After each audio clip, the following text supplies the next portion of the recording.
So thank you guys for coming. Again, my name is Ronnie. I am a donor egg mom in waiting, which means that in order to build my family, I was told that the best chances of bringing baby home was through donor eggs. And so back in 2019, 2020, I was in a bunch of infertility groups, and I just never found anyone that especially somebody who looked like me. I was looking at YouTube's, I was searching and couldn't find anyone.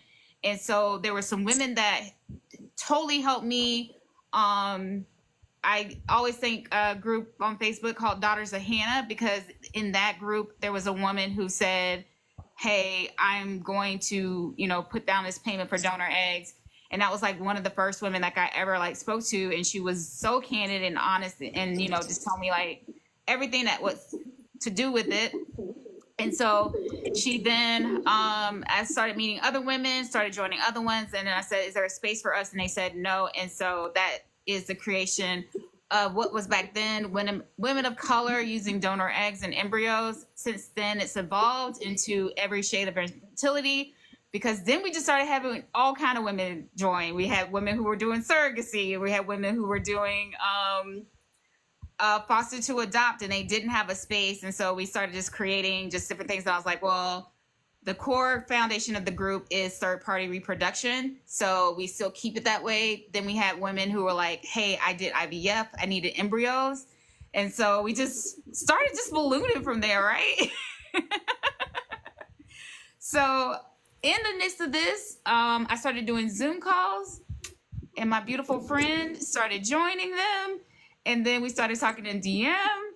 And anytime I've asked her, like, "Hey, can you interview me? Or can I do this? Can I use your picture?" She's always like, "Yeah, I don't care." so, so here we are. You can start wherever you would like to. You're glad you explained it, because I wasn't for sure which way it worked. Yeah, so it just depends on what your doctor has told you. So if your doctor has told you the best chances, and usually it's women who are older, but we have women in our group who are told at a very young age, due to what's called POI, that they will definitely struggle to get pregnant. And so this is an alternative option. What's great about donor egg conception or embryo adoption is you get to carry the baby. So yes, you're losing a portion, which it could be DNA, but you definitely get to be a part of the pregnancy and all that kind of stuff. So it's a cool way to adopt and still feel like you're a part of the process. So Nezza has a very interesting story. Girl, you got a lot. So Okay, so I've actually been through a lot, and Ronnie has been very instrumental to my journey. So I am a woman of color. I am Filipino, and my journey started in 2018. As many of us donor egg recipients or women going through IVF, I decided to delay having children because I was, first of all, very into my career, and second of all, very selfish, and third of all, it wasn't like a priority at the times. I always took fertility for granted, because Filipinos, like, we pop out babies like rabbits. Like, they're Catholic, so they just boom boom boom pop out babies. We're like the Latinas, right? So I always said to myself, oh, and guys, excuse me for my congested voice, I'm just getting over a strep throat. So I always said to myself, oh, I'm going to Europe this summer, we'll try afterwards. And then when the time came, oh, I was a florist at the time, I have a big wedding coming up, I'll try afterward. There was always like something. And finally, when I was 38, my husband and I were like, okay, let's start trying. And nothing happened. And my best friend was like, girl, you've been trying for like over 6 months. I think it's time to see a fertility doctor. So we went and saw a fertility doctor here in Scottsdale. I'm from Arizona. And we tried doing IUI, which is like the turkey baster method. We tried 2 times. It didn't work. And then we went on to own egg IVF. So I wasn't at the donor space yet. And that didn't work. We didn't even get to retrieval because my doctor only found 1 follicle, which meant I only had 1 egg. So it wasn't like I was playing with like 10 eggs or 19 eggs. Like, some of you ladies have. I had like one, and I wasn't going to drop $20,000 on retrieving one egg. But it was twofold, right? Like I want to be very transparent during this call just to help somebody. You know, if I help one person, then great.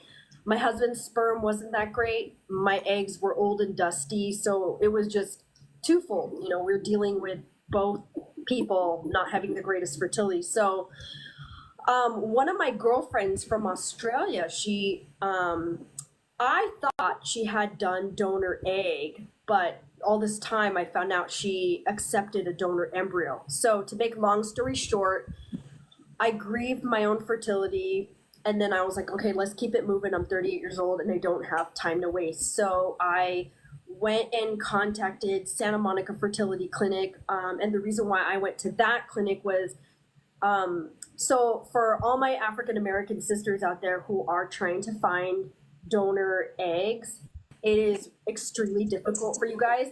I understand. And when you're Filipino, not just Asian, like not just Chinese or Korean or whatnot, but Filipino, it's damn next to impossible. So like, I've heard doctors told me that the three hardest to egg donors to find are Indian, Filipino, and Jewish donors. And I asked, why is that? And they said because they are tied to their eggs. And so I never really understood that until I started this journey. And I was like, in every egg bank, there would be like 2 egg donors. I'm working with 2. Or like, maybe I'm working with like 5, but 3 of those 5 are mixed with Caucasian.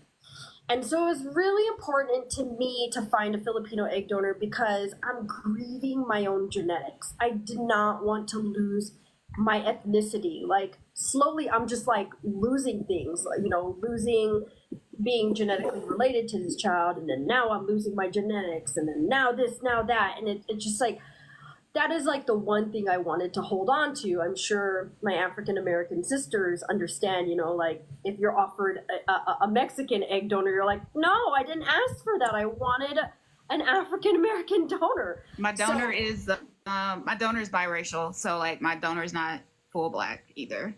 But she's part black, right? No, she's half Barbados, so she's not. Okay, and did that take a while for you to accept, or were you like, F it, she's cute, whatever? My thing is I wanted her to have something that was like of ethnicity. So I needed ethnicity in there. It necessarily have to be black. The whole thing is, for me, a lot of people think I'm mixed anyway. Like I've gone through that my entire life. Like I don't look who I am culturally based, and I know that I'm truly African American. My parents are both that. So for me, I was like, go through this all the time, and so I know in the home with African Americans, either way, she's gonna be black. Like we're gonna be black. So, but no, we all go through the same thing. Is you're not gonna get anybody, or it's gonna be very hard to get someone that is strictly your culture base, and you just have to make that sacrifice to say, do I want a baby, or do I want to do I just want to let that go? Mm-hmm. It's the kind of thing. And that's not, and I tell people there is no right or wrong answer. We have women in the group who are adamant about they want this, and we have some that say, you know what, it'll be okay. And if that was what you did, like you do what's right in your heart, because I know me and you talked and you said she needs to be Filipino somewhere in there. Yeah. I didn't care about anything else. I didn't care about weight, height, you know, college education, whatever. That was just my number one priority. Like I didn't care about eye color, whatever. It was just, that was it. Mm-hmm. The number one and only priority. Right. So I went to Santa Monica Fertility Clinic. I got, we dropped a lot of money on our first donor. and it ended up being a bust. Like I think that was like 30 G's that we dropped, and we I think got 10 eggs. It was a fresh cycle, 10 eggs, my husband's sperm, and we only were able to get 2 embryos out of that. The first embryo was a miscarriage, which was devastating. So, it put me in that club that people are in, but nobody wants to be in. And I never really understood miscarriages because, like, in the Asian culture, Asians have miscarriages all the time, but they treat it like losing shoes. Like, oh, okay, I have a miscarriage. But I never really understood the emotional ramifications. So anyway, the second embryo did not take, and then my doctor felt sorry for me and threw in. He presented to me another egg donor, and he was like, "I have 3 eggs to give you, complimentary, because your cycle, it didn't work, and I'm being nice, and I own the business." So I was like, "Sure, okay, why not?" And then that first embryo ended up being a twin pregnancy. The embryo split, and then the first twin passed away at 8 weeks, and then the second twin passed away at 5.5 months. So that was really, really devastating. I mean, to pick myself up from that, I thought I was going to die. Like, that was the darkest time in my life, on top of getting COVID. So losing my baby, then 2 weeks getting COVID in 2020 and feeling like I was going to die emotionally, spiritually, mentally. Like, I really had to dig deep to get myself out of that, hiring a shaman, doing meditation, doing everything radical that I could to ensure that I didn't slit my throat, pretty much. I mean, I don't know how to put it nicely. So then after that, the second embryo from that lot ended up being a live birth. It was a complicated, just super complicated delivery, but I mean, praise the Lord, I've got a live baby out of that. And then the third one didn't work. And then at that time, that's when I met Ronnie. And Ronnie really guided me and said, she kind of gave me a map and said, this is what you need to do. This is the roadmap. Because like Ronnie, I was on a lot of groups, but like I felt like the groups were very affluent, or maybe they just had money to throw around. And I'm like $100,000 broke from all this. Like, even sold one of our homes. I mean, not one of our homes, our second home, which is an Airbnb, just to be able to afford this. I mean, taking out credit card, advances, it's brutal. And Ronnie said, you need to do this, you need to do this, you need to do this. Like, she really gave me a roadmap, and I couldn't have done this without her. I probably would have given up. So I really look up to you and thank you for everything you've done for the community. But to keep my journey going, through Ronnie's help and her guidance, I was able to pick myself up again and buy 24 frozen eggs. I went back to Pinnacle, which was Santa Monica Fertility. Now they turned to Pinnacle. I bought 24 eggs. I did 2 transfers, so I only got 2 normal embryos out of that, and that was a bust. And now I'm back again, and this time my journey has pivoted because, just like Ronnie, I'm very resourceful, and when I go through a lot of ups and a lot of downs, but when I go through a lot of my downs, I must feel it to heal it, but it takes me about 3 days. So when I go through something, hard adversity, I cry and I feel sorry for myself. I have a pity party for 3 days, and then I pick myself back up again and go, okay, what's the solution? How do I move forward from this? What do I do? I don't want to sit here and be depressed for depression's sake. I need to move forward. So I moved forward, and I went on the internet the day I got a negative pregnancy test from the second transfer, and I was crying, went on Facebook and found somebody donating 2 embryos, and they were Filipino and white. I just searched Filipino embryo, found it, reached out to the girl who did the post. We became friends on Facebook, and then we became friends. And then to make a long story short, signed the paperwork with the lawyers, got the embryos transferred, and my next transfer of one of the donated embryos. So keep in mind, guys, I'm not genetically related to these embryos, and neither is my husband. It is from this girl that I met and her husband. My transfer is next Wednesday. So, yes. Ronnie, I haven't told you that yet. I was waiting for this call to tell you that. No, you told me, you were like, you had to be out of town because you was like, what? Because of the retreat is next week. And you said, I have transfer stuff and I usually take it off. So I knew it was coming, but I didn't know like the actual date that it was going to be. Yes. So, I like to follow what Kris Jenner says. If somebody says no, you're asking the wrong person. If you don't get in through the door, you climb in through the window. And recently I was eating some oatmeal and then I opened the lid and the lid said, you cannot beat someone that won't give up. And I'm relentless.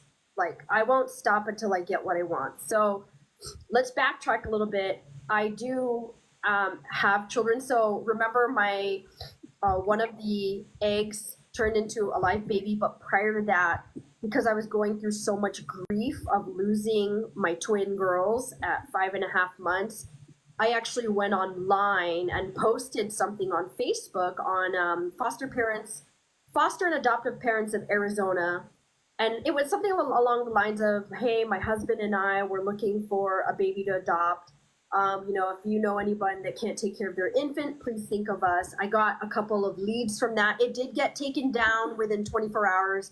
The owner of that group was like, this looks like child trafficking. This is against our policies. And I get where they're coming from, right? I'm not knocking the owner of that group for taking my posts down, because I do realize, like, yeah, child trafficking is real, but I am not that person. I am a foster mom that wanted to adopt a baby and was willing to do whatever it took to advocate for myself. So, like, the lesson of my story, guys, is to, whoever you believe in. Like, I believe in God. I'm a Christian. God's gonna throw things at you, right? But or the universe, Buddha, whoever, just can't. It's not your fate. Like, you just can't say, well, I'm not meant to have kids. Oh, I'm not meant to have this job. I'm not meant to, be married. Like, you just have to accept no. And I'm that annoying person that's going to knock on God's or the universe or whoever you believe in. I'm going to be that annoying child that's like, God, don't forget about me. I know you gave all my other friends kids, but don't forget about me.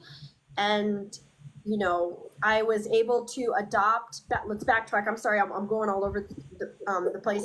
I got a couple leads from that post, and I met my daughter off of Facebook. She was 5 months old. A foster mom reached out to me and said, I have a 5-month-old baby girl. I'm not going to adopt her because I think that adoption should be a family decision, and my biological children are not ready for me to adopt somebody right now. But I have this 5-month-old baby girl that's about to go into adoption, and I'm kind of keeping my eyes open for her. So I said, can I meet her? I drove to meet the baby girl and the foster mom the next day. And then every chance I got, which was like Thanksgiving, Halloween, the whole month of December, blah, blah, blah, I always asked if I could have the baby girl. So I was like, I kind of became the glorified aunt. And then I graduated to becoming her foster mom because her social worker agreed to transfer her over to my home, and I became her official foster mom. And then, so that was January of 2022. And then September of 2022, I officially became her mom. So my first child was adopted from foster care. My second child is born from donor egg and my husband's sperm. And hopefully I will have a third child. And that third child, whether it be boy or girl, the embryos weren't tested. So I don't know the genders, but I don't really care. That child will not be related to my husband or I. So my family is very different. But you see, I am very open-minded. So like I feel that the universe, God or whoever, will give you what you want, maybe not in your timeline and not in the form of what you originally wanted it, but you've got to keep an open mind and an open heart. I definitely like agree with that statement. And, you know, I tell the women who come in there and they grieve, you know, take the time to grieve because it is something real. We all get to that grieving genetics or grieving the way our family looks, all at different places, different times. But the fact of the matter is either you're going to not do it, which is fine, or you're going to press forward. And so what I just say is, the same thing you said is, yeah, it doesn't look like the picture, but that doesn't mean that it's not going to be beautiful. You know, we all, I think, as women go through a situation where we're like, I want to be married when I'm like, blah, blah, blah. I want to have this when I'm blah, blah, blah. I want to have that when I'm blah, blah, blah. And so when it doesn't happen, you either feel defeated or you find another alternate route. And with this, you have to do the same thing, is find an alternate route to get what you want, because you don't fail if you keep trying. Mm-hmm. And that's a message that I think, like, if you've been coming to our lives every single week, is there was a Shannon said it, they all said it, you're saying the same thing too. If it doesn't pan out, I got another thing where I can do. I know I lost my twins, but you were already thinking about, okay, what else do I need to do? You know, we always have this next plan if it doesn't work out. And I talk to you and you're like, okay, I got these eggs, but I got embryos from such and such. If that doesn't pan out, like you too, we all work the same way. We all have that. It's a new plan in order to get to the end game. Mm-hmm. Because we all want to be moms. Now, what I want to ask you is, because genetics is always the topic of this conversation, is number one, when you had your twins, did you say, what was your grieving process? Did it feel like, well, it's okay, it's not my genetics? Like, what was your thought process and emotions through someone that you weren't biologically carrying something that was not yours? No, not at all. I didn't even consider that they were not biologically related to me, because I carried them for 5.5 months. I was pretty big. Although I didn't announce it, because during this journey, you just get so jaded and you just get so used to, I'm going to describe it this way. Every failed transfer, every miscarriage, every stillbirth, every failed adoption feels like a winning lottery ticket that's being ripped up in front of you. And it's so sad, I just got so used to that. Not that I'm saying that I became a negative person, but I was just always numb, jaded. Like, you know, I'm positive about my transfer this Wednesday, but I'm also prepared that it's not going to work. And I was talking to Ronnie about backup plans. So in this journey, you learn to have plan B, plan C, plan D. You've got to have 4 backup plans. I mean, I'm on the same thing, you know. I'm on the road to transfer number 4. And I think that nobody understands that. Shannon said it, you know, last week, is you hope, you want to be positive, but at the same time, you're like, I've been here before. Like, I know what this is like. I know that if I put all my eggs in this basket, and this is for me, if I put all my eggs in this basket and it doesn't work out, like, am I going to survive? So my survival is to have another plan. Yes. Yeah, I so agree with that. The reason why I probably didn't slit my throat or hang myself in my garage was because there was and sorry if that sounds so crude, but it's because there was always something to look forward to. So after my twins passed away, I had 1 embryo left from that lot, or 2, which one became my daughter, and then the other one was a failed transfer. But I knew in the back of my head, I have 2. And then you know, this round with these donor embryos, if this fails on Wednesday, I have one because there's two of them. So I have one. And then if that one doesn't work, Ronnie and I have already talked about backup plans with Utah Fertility Clinic. And, you know, I'm already searching for new donors. And I'm just at the point where I'm picking a new donor. So, like, I'm hoping that I call them in 2 weeks and go, I don't need you guys anymore. But in the back of my mind, I lost my twins at 23 weeks. So I'm probably going to make those embryos. And hopefully the best case scenario is I donate them to somebody else because, hey, I didn't need them. Right, right. And we know that donor embryos are way cheaper than finding a donor. You know, you said initially you pay cash, and so you were already $100,000 in this, and one baby. One baby. One baby. One baby. $100,000. One live baby. And you know, I was telling my girlfriend this, and she's like, I was like, oh, I'm $100,000 poorer, and I only got one live baby out of this. And she goes, you only got one live baby out of this? Like, she was trying to tell me, like, be grateful. Because some people are maybe $200,000 poor and have nothing. Yeah. And we've seen that before. Mm-hmm. If you guys are just joining us, this is my dear friend Nezza. She is talking about her story. She ended up, she did try on her own. She had, was a miscarriage? Everything was donor conception, right? Yes. So I've had, my journey's so crazy. I've had one miscarriage, a lot of transfers that didn't work. Right. Stillbirth, you know, IUIs that didn't work, lots of money down the drain, been on this road since 2018. I identify with my African American sisters on a shortage of just not a lot of selection with egg donors. Now, I want to say now that your family, there's two folds to this question. Now that you have two daughters that are here, what is it like dynamically? Again, to the age-old question of, I think people accept what adoption is. Mm-hmm. They have a very hard time wrapping their brain around. So you use a donor egg and now you're pregnant. Like, why didn't you just adopt again? You know what I'm saying? Like, so, you already had adopted. I want to because that's what they all told us to do.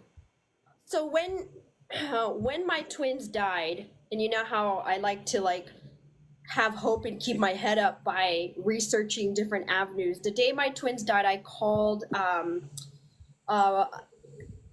three adoption agencies in Arizona. Two were private, one was nonprofit. And I really researched it, and they told me that private adoption would be 40 to 60,000. That was the range, and that was the going rate in 2021 when I lost my twins. That was about July. And they said it would be around a 2-year wait if I would get picked. All of them said there's 25 families ahead of you, and we don't pick you, the birth mom picks you.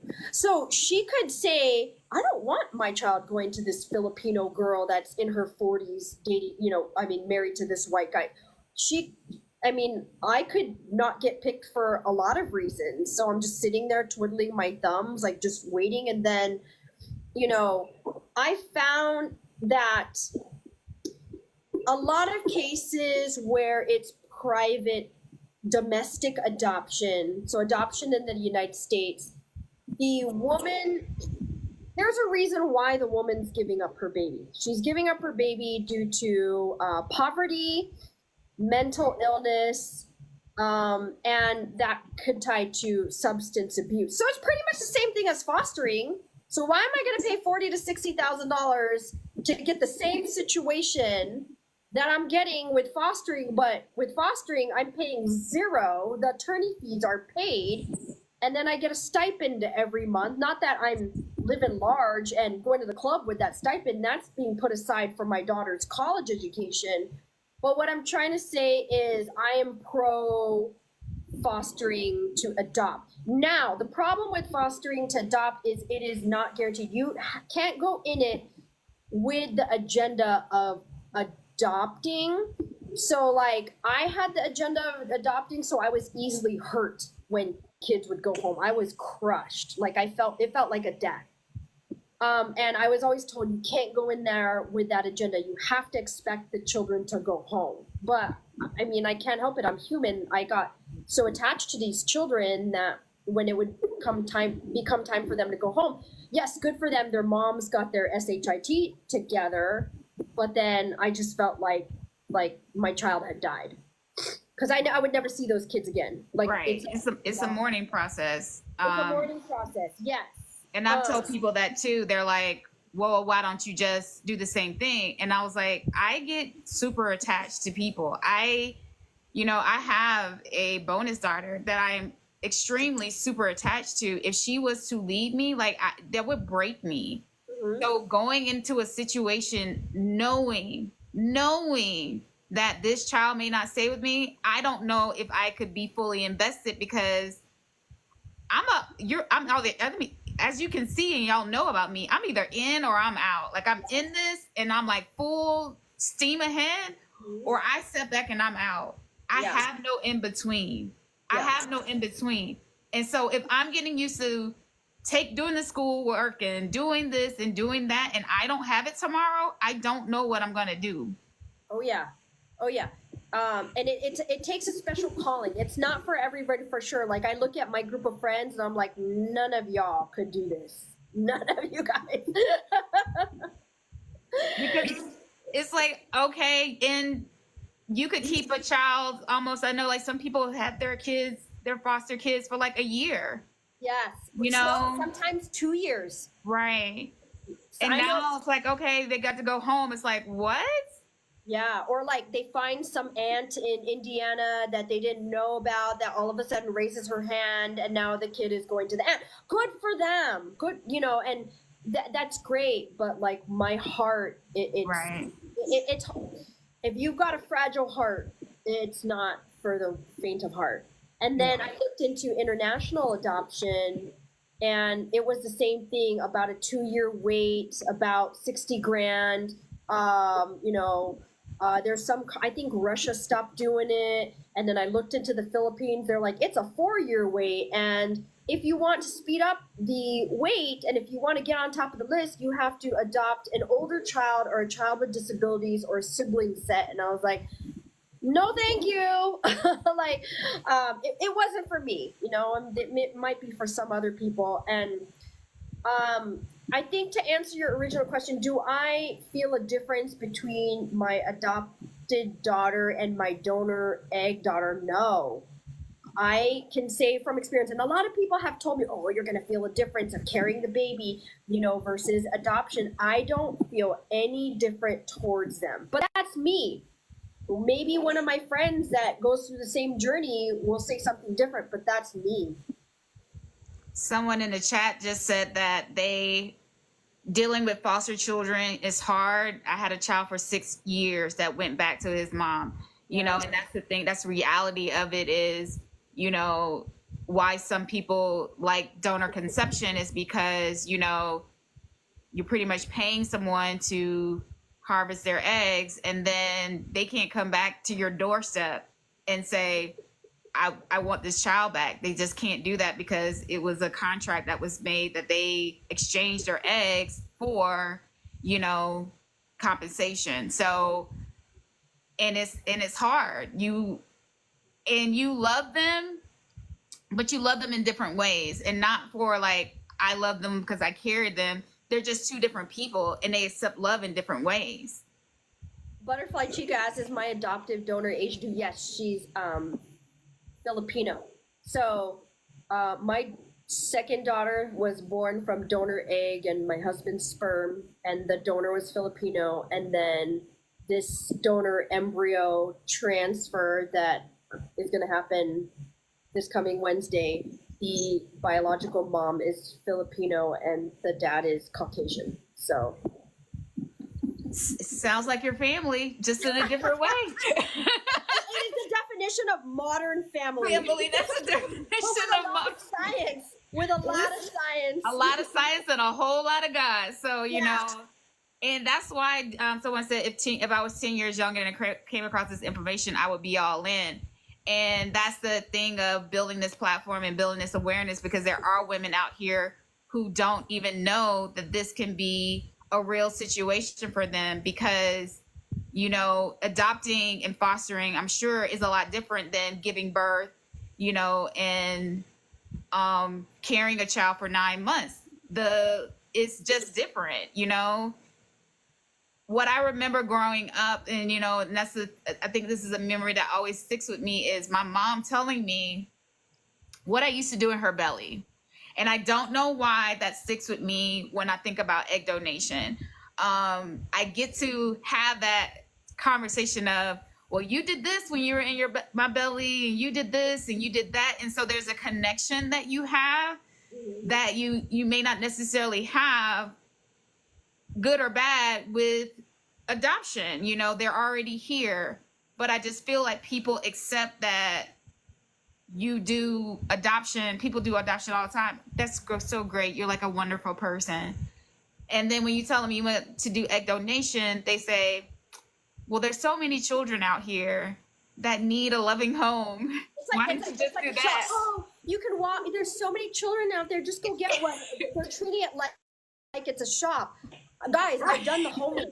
It's very difficult, and in fact, more expensive, $40,000 to $60,000 for adopting a child versus donor egg, which would be about, you know, $20,000 to $30,000 depending on the clinic you go to, and then you get a lot of chances. You know, like in Ronnie's case, she has 9, but from one donor she got 7, and then you get to control the child in utero. You get to control the nutrition and what the child is exposed to, the type of music you're listening to, your stress levels and everything, your supplements that you're taking. So there's pros and cons, but I mean, just for everyone's sake, I don't feel any different. And I'm not just saying that just, you know, because I want to be politically correct. I really don't feel a difference between my adopted donor or my donor egg donor. I do feel like both of them are my own. And it's funny because they both look like me. They do. I was gonna say that. And everyone's like, "Oh, you're a kid." They're like, "How was your pregnancy with your first?" I'm like, "Super easy," and I'm because I didn't carry her. Right. I just showed I showed Mila, my bonus daughter, and I was like, "Isn't she pretty?" And everybody was like, "She looks just like you," and I was like, "Yep, she really does. I feed her enough." And they're like, "What?" And I'm like, "Yeah, she's not biologically related to me." And they're like, "Wait, she's not?" I'm like, "Listen, my mama said a long time ago, you feed them enough. You feed them enough, and she eat real good. They will look like you, okay?" I think Sherry gave me a picture today in DM. She was like, "Why my baby look like somebody, you know, in her family?" You know, even though Keisha did use a family member, that is her mini-me. So I think that we need to take out the whole genetic related kind of situation, because there's no guarantee that if you have a child that's genetically related to you, because I can tell you that these children are very disrespectful and end up looking like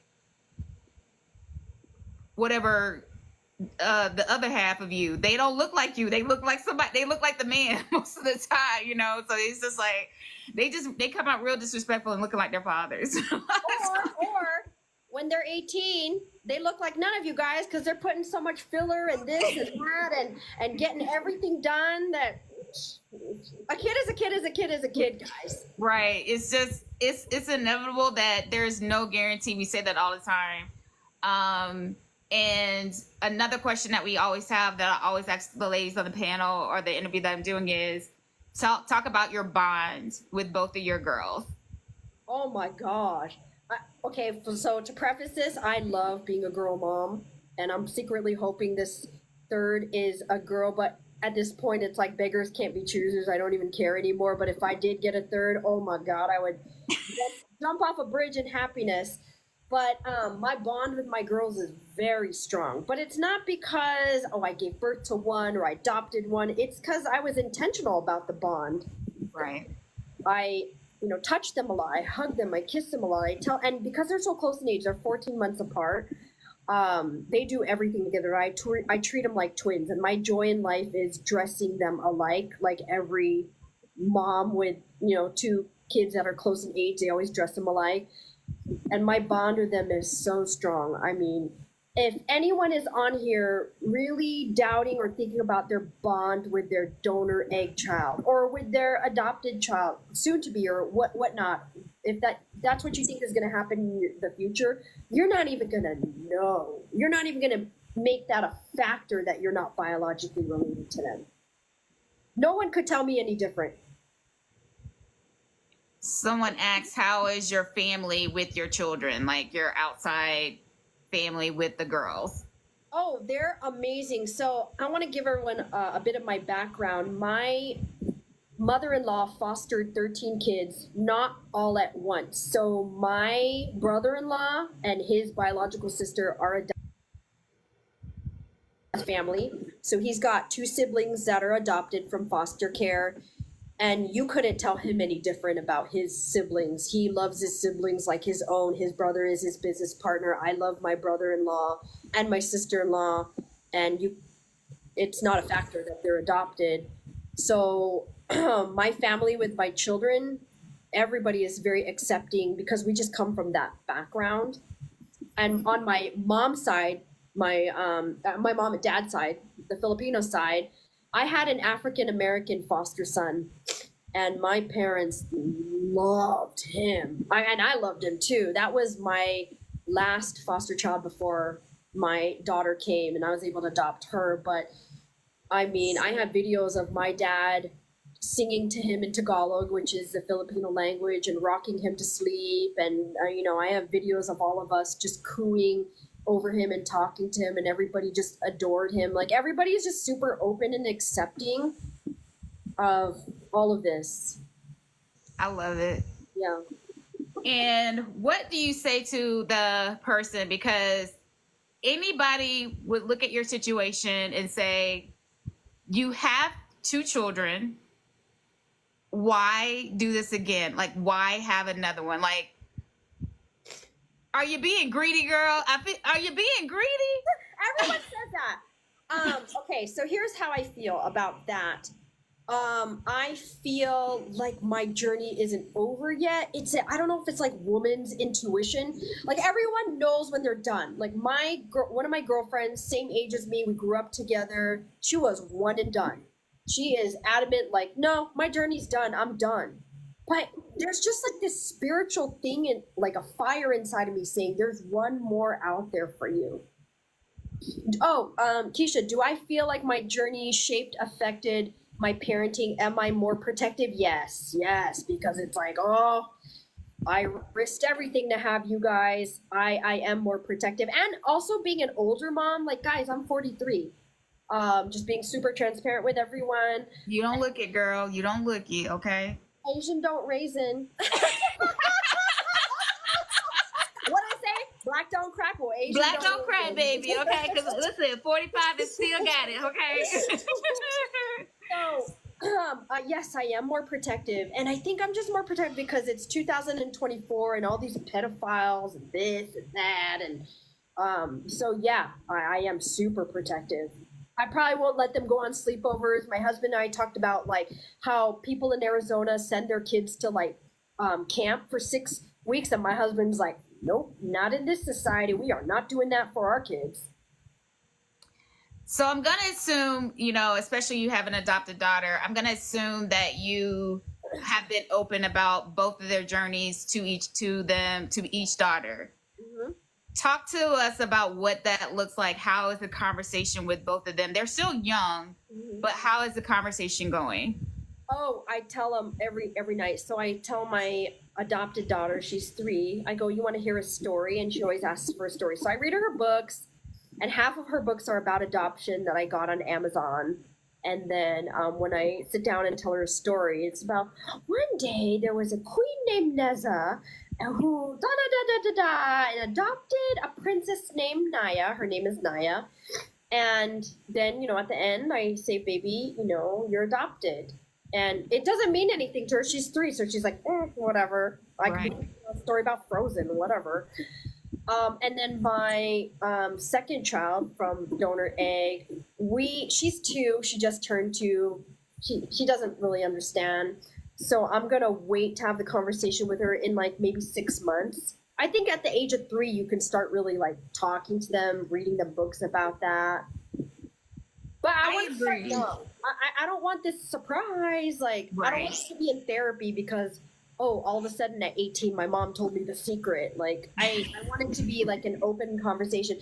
And like, guys, it's becoming more like normal for me to normalize it, but it's also becoming more normal. Like, I didn't know on all the groups that I'm in with donor eggs, there's like thousands of women. Like, I didn't know this donor egg stuff, donor embryo stuff existed before 2018. And then my friend introduced me. She was like, go on Facebook, you'll find all these things, da da da da. And then I went, I was like, whoa, people are doing it. They're just not talking about it. And that's okay for them to not talk about it. You don't want to tell everybody all your health stuff. Oh, I have this, I have that. It's up to whoever if they want to talk about it or not. To each their own. Becca, you are coming through with the questions. Yes, there are specific requirements for egg donation. Mm-hmm. And so what you want is typically a clinic is going to test the same things you would do if you go in a clinic. They're going to test what's called their AMH levels. That's basically going to tell you how many eggs you have. So you don't want them extremely high because there's some women who have like a 10 point something. That's usually an indication of maybe they have PCOS. Means they make a lot of eggs. A lot of them aren't mature. You have women who have low AMH, which do you know what your AMH was? Mine? Mm-hmm.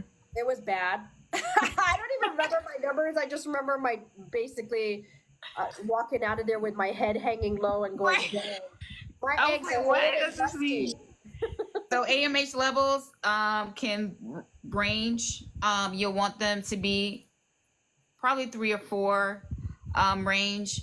If they're really low, below 1, that means that your reserve is really, really low. So mine was 0.17, 0.07. It fluctuated. When I first started looking at it, I had you had 1, I had 7 follicles. Well, you're better than me. Listen, not to toot my own horn, BB, but it went down very rapidly. It went down. And then I ultimately ended up, like, when I was trying to do it every single month, I ended up having like 3 or 4. Was starting to be consistent with 3 or 4. I had 7 or 8, and as the time they got lower and lower. So they're going to want to test your AMH. They're going to test your estrogen levels to make sure that they're good. They're going to test your progesterone levels. They're going to test your FSH. That's gonna let them know that's a hormone that stimulates the follicles to grow. If you're doing IVF, they're going to want it to be underneath 10. The higher the FSH, the more it is indicating that you're probably going through menopause. So the max they'll go to is 15. And the reason why they're doing that is because they're giving you hormones. They're trying to mimic what your body's doing. They're just giving you more. Mm-hmm. So if my body is already fighting the FSH to produce more eggs and produce like 1, them giving me more is not going to do anything. So you'll see like a lot of people, like, they'll increase their dosage, they'll increase all those because they're not responding to the meds, because their body's like, get somebody else to do it with, essentially. Mm-hmm. So they'll want to do a psych evaluation. So they're going to make sure that they understand and know that what they're doing, because they want to make sure that an egg donor does not have to give birth. A surrogate does. But people who do egg donation, they do not have to have any children. They're going to go by age, of course, and they're going to try to stay underneath 32, typically. Now you will have some clinics, and then that's where it's a case by case basis, but some clinics may go up to 35. It just depends on the woman, what they see. Also, like, people have their cousins and stuff, and so they will warn them that you may not get a lot of eggs from this person, but some people try it anyway. But if a clinic is going to do it, usually it's going to be 32 and below. Yeah. What else? That's pretty much like the basis of it. Making sure they go to counseling, making sure they have an evaluation. They're going to also make sure that, again, STDs, make sure they don't have all that. So there's certain things that they can't have, like I think a tattoo and stuff like that. They can't have tattoos within a certain time frame. And of course, they'll test them for substances and make sure they don't have that either as well. Because again, that's just a liability. Yeah. Most of the time, you're going to take an application for a clinic, and most of those clinic donors are going to be what's called anonymous. They are now, because of a lot more women needing egg donors, they're now saying to them, would you like to be known? Because they're understanding that anonymous is not real. There's too many 23andMe's, there's too many ancestry DNA for someone truly, if they want to find out, you truly will have to be off the grid in order to be anonymous. Yeah. So maybe they don't take the test, but maybe their uncle takes the test, or maybe their cousin takes the test. So there's something tying, if I do it with my child, that may necessarily tie them to it. So what we're now starting to see is there's no such thing as an anonymous donor anymore. Back in the day it was, but we just have too much for them to find out. So they now are giving them the option to be open if they want to. They're even giving you the option now with some clinics that, if, let's just say like with my clinic, if I wanted to reach out to them and say, hey, can you reach out to my donor and see if she wants to meet? They have been able to do that with some donors. So I would say ask your clinic. And we've also had women in the group that have done the same thing too as well. They have also said, hey, see if this girl wants to talk to me. And they've gotten a known donor like that with their clinic. So you just have to, closed mouths don't get fed, right? Yeah. You got to advocate for yourself. You know? You have to advocate for yourself. It's something I wanted to say to you. I love that your friend said, girl, you need to go to a doctor. Yeah. Now, did your friend have issues? Is that why she said it? No, she didn't. Okay. She was a teen pregnancy. That was the friend that said one and done, and she had her baby at 19, and we're the same age now, so she's done. She's a grandma at the age of 42, 43. Right. Because she had her baby at 19. But I'm glad that she told you, like, don't wait. Like, yes. It's not happening in 6 months. Like, I'm glad she told you she didn't wait. So you did it for 6 months, and then you went straight to donor eggs, or you went to?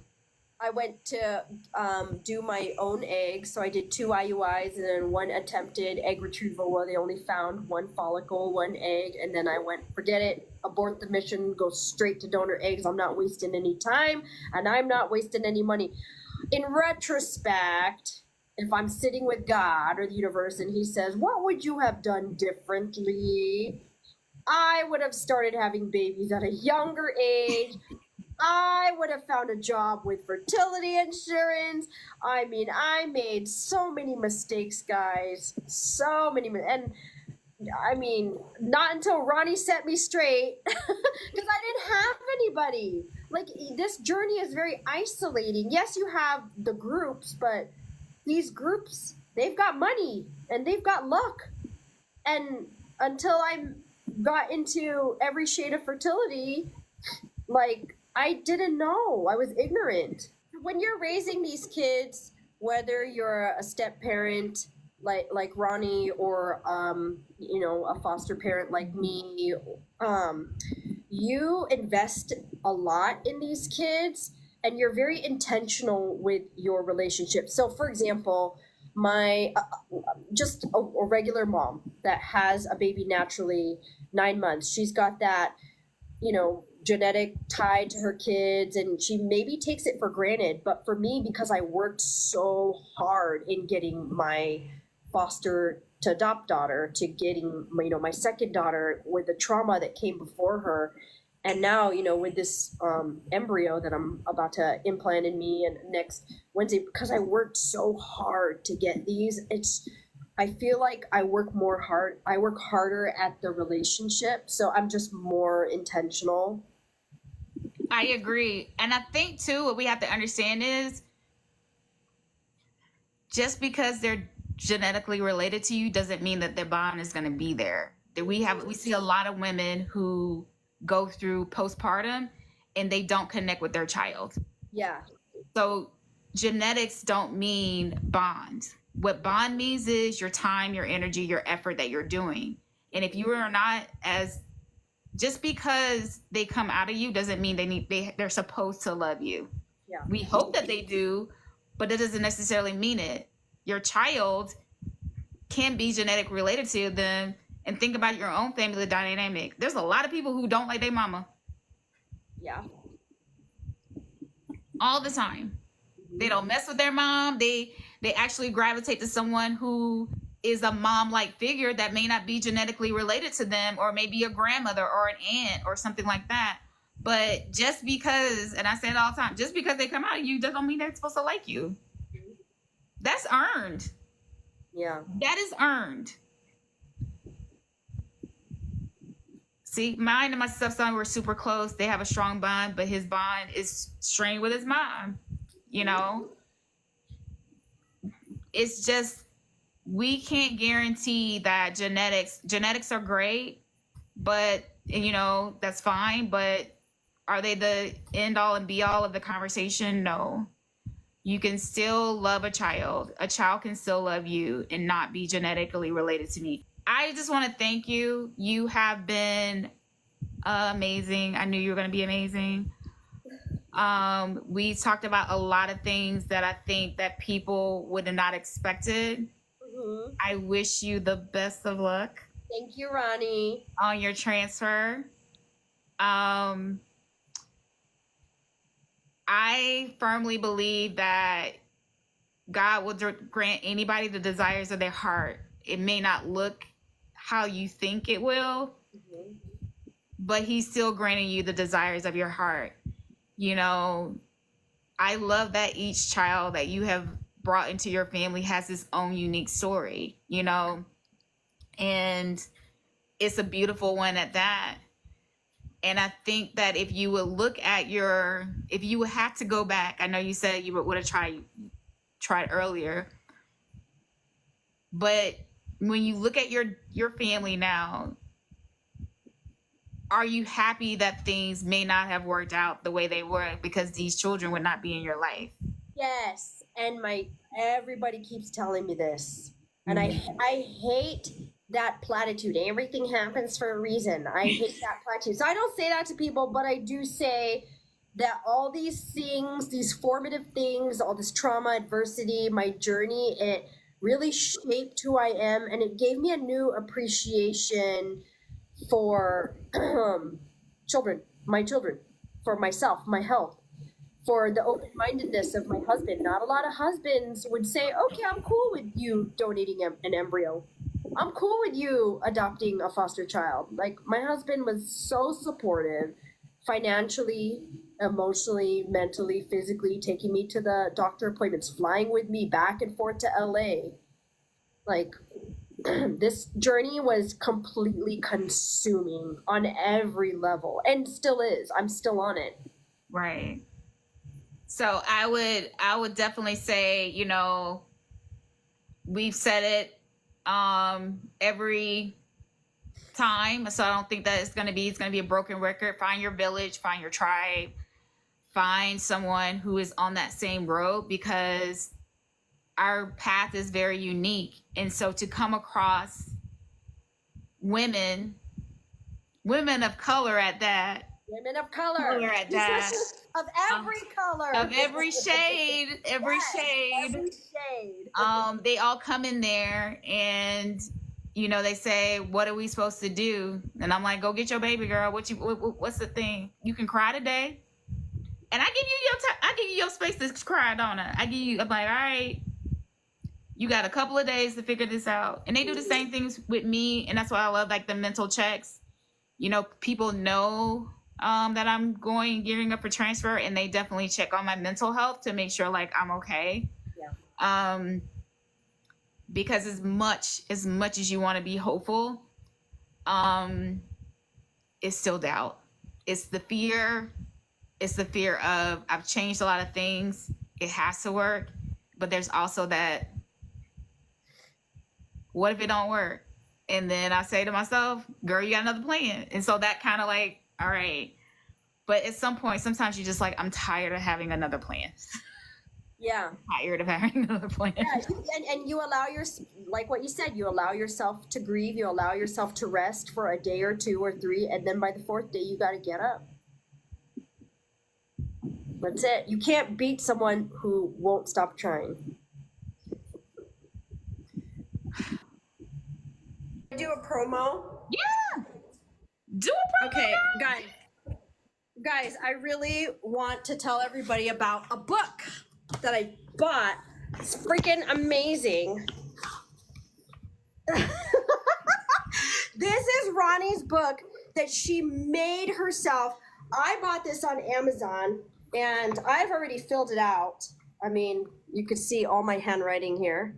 And let me tell you that this and therapy and the Facebook group that Ronnie has like created and works tirelessly on and doesn't get paid on, really, guys, if you're just jumping on this and you're curious about this whole thing, get this book. This is so helpful. Like, I mean, you could see I'm already like, this is so helpful. I don't know what I would have done without this. I was not expecting that. I was not expecting that. I was like, oh yeah, like sure. I was like, oh. No, Ronnie did this whole thing like, who does this? Who leads this Facebook group and then does coaching calls and then does this and then does this and then works a full-time job and then raises a child? Like, you're a beast. Talk about not acting your age. What are you, 20? You're acting 23. You're a beast. So I tell people that distraction is my terrible habit. So everything that I do is a distraction. She also has IVF. Listen, baby, if it was gonna distract me, I was doing it. Okay, I'm not gonna even hold you. Everything is a distraction from not focusing on my problems. It's a journal for women using donor eggs. She's made different journals. Yeah. So check it out on Amazon. Ronnie, can you post the links? How can you? Yes, they're in my bio, actually. So this one is the one, it's basically the same. This one is the power of one. So if you're a single mom by choice, you can basically does the same thing. It has anxiety affirmations in there.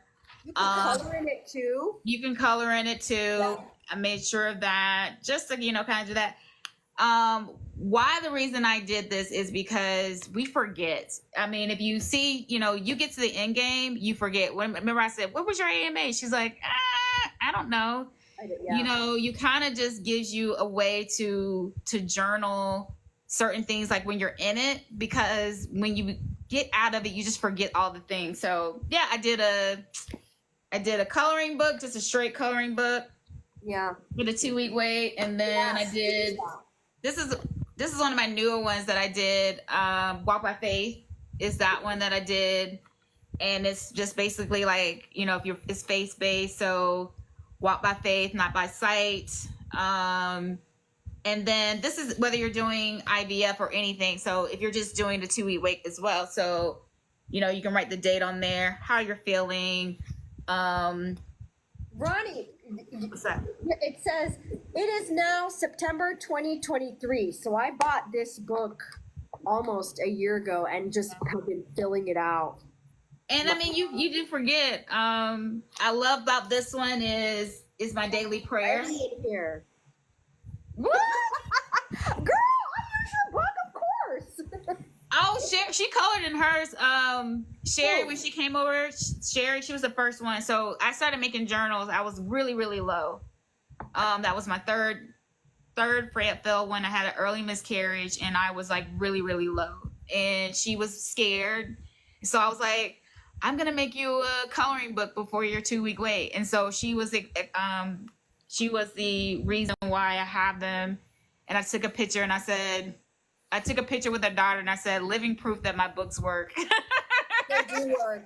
They were, because she was born, she had a positive pregnancy, and she was here. But yeah, this one is my newest one I did. I have to put the one up there, but yeah, you can put like this one says, let your faith be bigger than your fear. You can color that one.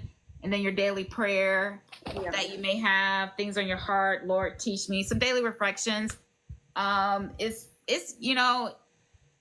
the 2-week wait, I think, out of all the things, is the most mind game of them all. Yeah. Because you started taking your progesterone, right? Or you got a couple more days? I got a couple more days. My lining has to get up. So today is I took my baseline. Lining was at 6.3. Doctor wants it at 7. And yeah. I'm starting progesterone on Friday. So I've got Tuesday, Wednesday, Thursday, 4 more days to get that lining up for me to get the green light to transfer on Wednesday. So nothing is guaranteed. Right. But you're there. So you're like 6 point something. You're there. I wouldn't stress about it. But what you'll find out is, because you're on all of these different medications, they mimic what pregnancy is. And so you think like you have the mood swings, you have all these things, and Pio makes you sleepy just like if you were pregnant. And so you're just spot checking symptoms all the time. Like, is this it, or is this the meds? That's what we all say. Am I pregnant, or is it the meds? Pregnant, or is it the meds? Yeah. So if there are not any other questions, I can drop you down. We're going to close with a song. Good night, guys. We'll close. See here.